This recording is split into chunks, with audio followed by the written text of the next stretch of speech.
My name is Mallory Hasty. I'm a professional astrologer in the Chicagoland area, and I'm going to take us through a mini astrology forecast for the first week of June 2024. It's a jam-packed week, and I thought we could talk a little bit about it in depth.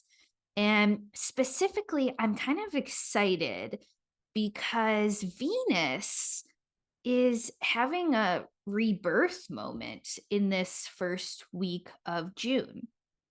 Let me take a step back by saying we are in Gemini season, right? Meaning the sun is in Gemini, but also the sun is very newly being joined by both benefic planets, Jupiter and Venus. So we could say our Gemini house is newly activated with different Gemini themes. And I think it's important for us to take just a little step back. And even if we take, Jupiter, Venus Cazimi out of it for a second, I just want to talk a little bit about Gemini. And I I think I'm a little bit biased, not because I really have that many Gemini placements, but I just have this love of the Gemini archetype because the Gemini archetype is a lot like this little kid bursting into the library. It's summer vacation and their mom or their babysitter is taking them to the library for the day and they get to check out all these books and they're, ripping through the shelves and getting a book about every different subject. I mean, Gemini kind of takes us into this childlike wonder and this sense that learning is fun.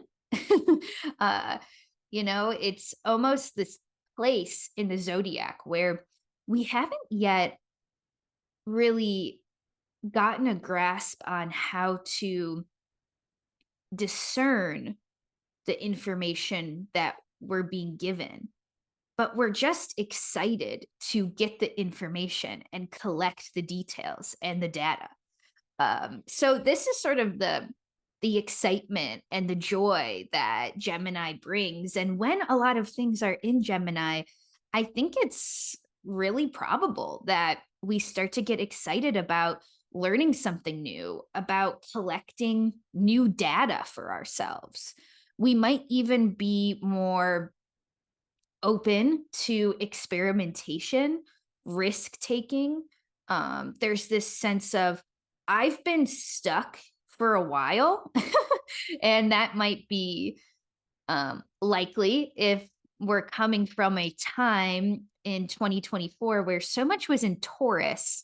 It's not to say Taurus keeps us stuck, but Taurus is this fixed earth sign that sort of forces us to go really slow and assess the situation in a really close up and personal way. And now that some of these planets are clearing through Taurus and moving into Gemini, it's almost like that air is blowing the dust. We've been in this environment where it's been so much earth, so much dirt, so much mud, so much material shaping and forming that suddenly the breeze of Gemini comes and starts to lift up some of this energy. Now, it's important to note that I think a lot of times in our sort of spiritual circles, we talk about like change and taking the leap of faith as something fun and something enjoyable. And here's the thing, the way I'm seeing this shift from Taurus to Gemini, I'm kind of thinking we're a little scared because as much as we wanted change in those heavy Taurus transits, now the opportunity to change is presenting itself. And now we have to say yes to the new thing. And that can feel really scary, which also kind of takes me to my other Gemini character or Gemini archetype, It's not only this excited little kid in the library, but I also like to relate Gemini to the clown archetype. And this isn't me saying all Geminis are clowns. They are funny though. Like if you've ever met someone with a lot of Gemini placements, they do have this sense of humor that I really enjoy. But I think the clown, archetypally speaking, the clown allows us to move through some sense of fear or shame by being silly and by finding comedy in unknown places. I think a lot of comedians that we watch, like on Netflix these days or on YouTube, they all carry this clown archetype, which is taking what we perhaps feel shame about and creating this comedic effect around our fear, around our shame, around our shadow, and being able to transmute it in some way. Gemini feels to me a little bit like the things that we did before we learned to be embarrassed. Like as little kids, like we would just like run around naked and and like say completely ridiculous things and be really curious. And we didn't hesitate to ask questions. And somewhere in the line of our conditioning, we started to learn to maybe feel shame about our curiosities. We started to learn that it was societally inappropriate or something, to ask certain things or to comment on certain things or even do certain things. So, I just think, regardless of the technicalities of Venus and Jupiter, it's not to say they're not important, and we'll get to those in a minute. But I will say, I think Gemini oftentimes presents us not only the opportunity to make the change, but also it presents us with this really beautiful opportunity to transmute fear because we're able to maybe tap into that childlike joy and curiosity a little bit more. So I'm kind of excited just seeing so much of the sky start to shift from Taurus into Gemini. Again, it's like that dust, that air that's finally blowing up the dust. Now, let's look at the technicalities of some important things that are going on in June. I would say, even starting as soon as June 1st, we'll probably start to feel this effect of the Venus Cazimi in Gemini. What does that mean in English? Well, when Venus gets super, super close to the sun, we call this a Venus Cazimi. And although there's uh, some like technical and complicated degrees of like when is Venus being burned up by the sun and when is Venus okay in the sun's rays and when is she suffering in the sun's rays. We could get into that, but at the same time, I think the easiest way to explain this transit is that Venus is getting super, super close to the sun. And it's almost like she's going to pass through the path of the sun and be rebirthed in that process, right? So if we watch from June 1st to June 2nd to June 3rd to June 4th to June 5th, Venus continues to travel with the sun and go through this process of rebirthing through the sun's rays. Now, what are some themes? Oh, here's the part of the video where my cat comes in. It's inevitable. So, there's something here about Venusian themes starting to rebirth in our lives. What are Venusian themes? Our relationships, for sure. That's like the low-hanging fruit. Although I will say, I think a Venus Cazimi can kind of be a time when we decide this partnership, this relationship isn't working for me anymore. It's not aligned with my structure. especially since this Venus Cazimi correlates with the new moon in Gemini. And also, right after Venus rebirths from her moment with the sun, she'll go into this square with Saturn. So I think there's a real, this structure isn't necessarily working for me anymore. And I need a resurgence of structure in order for me to continue in this partnership. This doesn't necessarily have to be your marriage or the person that you're dating. This can also be in a business or a friendship context. But at the same time, I think this first week of June, there is a real relational dynamic in the sky. And we are asking ourselves, is this structure of our relationship still working for us?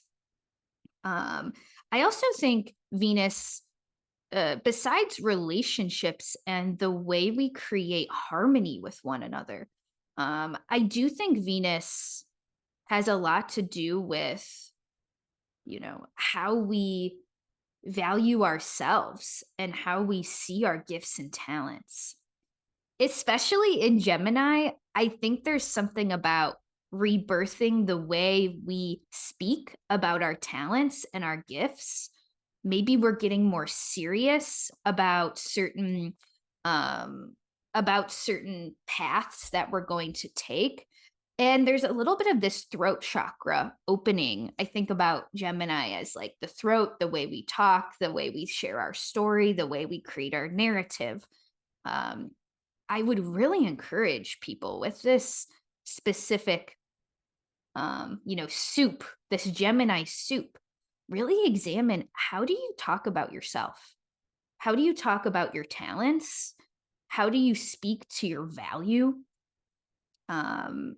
If you've been talking about your promotion that you really want with your friends for months, you've been like complaining, like, oh my God, my boss is never going to give me a promotion.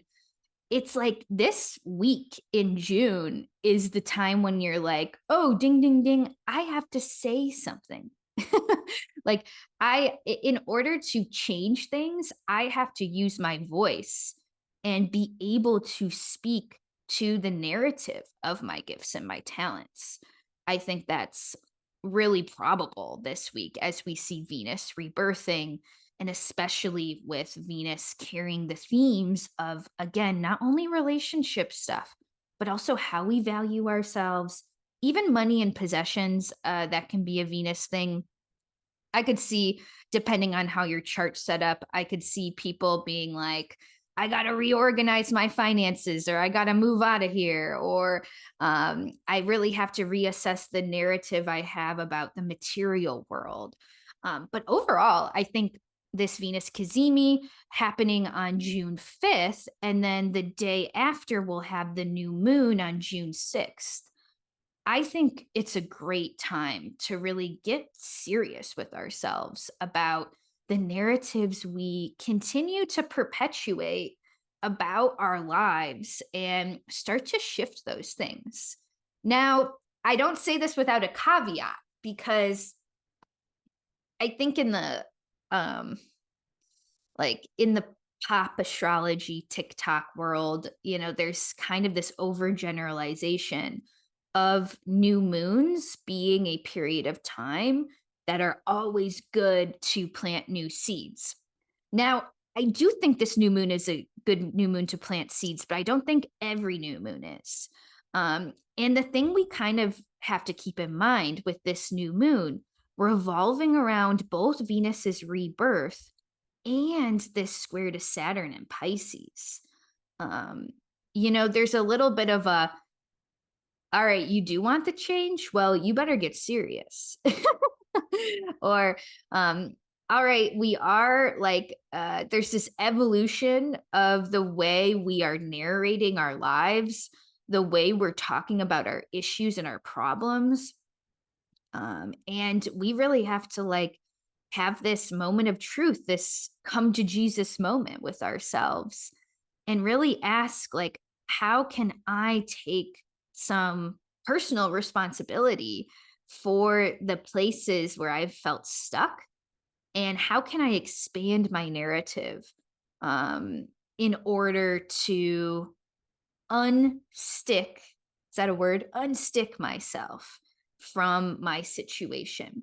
And of course, are there material, worldly issues that affect the way we might, you know, come into our goals? Like, can we feel stuck because our rent is really high, or our boss is a jerk, or our money is really tight? Of course. And at the same time, I can't emphasize enough how much the mutable signs, specifically Gemini and Pisces, what's the relationship with Gemini and Pisces? Why are they related, and why are they at tension with each other? Um, Gemini is about our narratives and our ideas, but Pisces is about the belief system and the faith that we put behind those ideas. And something I like to tell my clients is, if you don't choose your narrative about a situation, the narrative will choose you. And I think this is an interesting new moon to consider that. Like, if you don't choose your narrative about you being a worthy and talented person, the world might choose else a different narrative for you. I think a lot of our conditioned narratives come from this sense of really perpetuating things like self-hatred. Even, I mean, we see this in things like the beauty industry, which is actually a Venusian theme. That's just one example. If we don't hold, i am a I am a beautiful person that gets to define my worth on my own terms, something, a societal structure like the beauty industry might decide that for us, right? Decide our narrative for us. So I would say the theme of this first week of June is a lot about picking new narratives. It's about storytelling in a new way, and keeping in mind that in order to have these rebirths and these new structural, let's say these new structural, you know, uh, foundations that we've been hoping and praying for all during this Taurus mud for the first half of 2024. The first step to change is really the narrative we're using to describe our situation. Yeah, so I'm excited for this, my friends, and I hope this gives you a little bit of insight about how to navigate this first week of June. And I would love to hear any comments, questions in the comments below.